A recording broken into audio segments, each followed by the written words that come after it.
సభలో వెలసెను ప్రాయమహోజ్వల జ్వాలా నరసింహుడు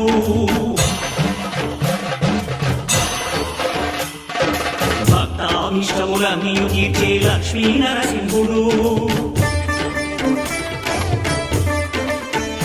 సుఖ శాంతులను చేకూర్చు శుభయో